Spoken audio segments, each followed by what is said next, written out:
The next problem comes, how can we release these nano entities to become a free plasma, free sun? Because at this moment, the way they are still connected to each other in one way or another to the main copper line. We managed to create a nano layer, but this nano layer is still stuck to the copper. What are we going to do? What is our position? The next step was to be able to release every single atom to make sure that we can create an independent entity from these nano layers. When you see a nano layer, when you see a black coated wire, which is of its own, don't forget this nanomaterial here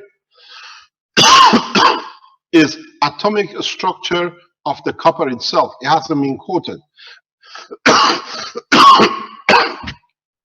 As we heated it the right way, we'll teach you how, we managed to release the top layer into open, freedom, but partially connected.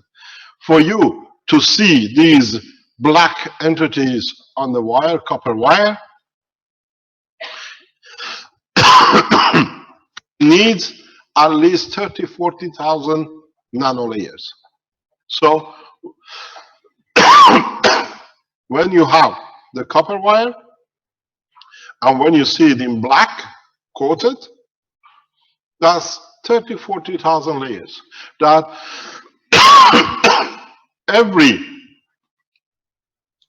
every gravitational magnetic field rays energy which enters or comes down from the atmosphere to the wire, the energy gets trapped in these gaps. And because they get trapped, they don't reflect back and the material looks black to you.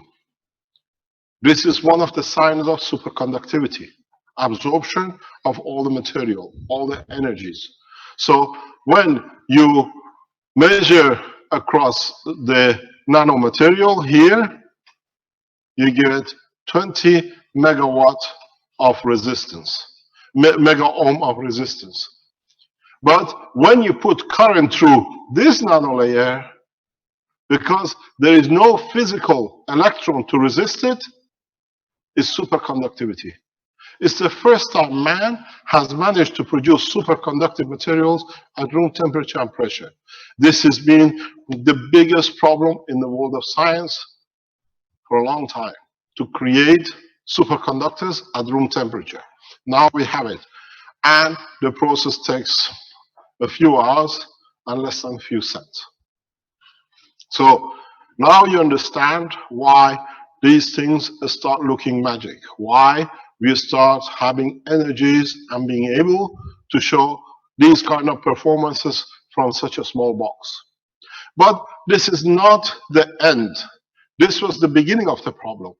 We have the superconductor, but we absorb energy from what is available in the environment. We cannot dictate the continuity of the supply.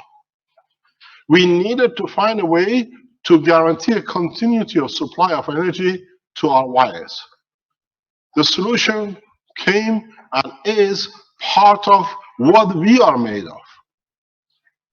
We, as human beings, are not made of matter, but we are made of a state of plasma, which feels like matter, but in fact is a free energy circle, or is a plasma on its own.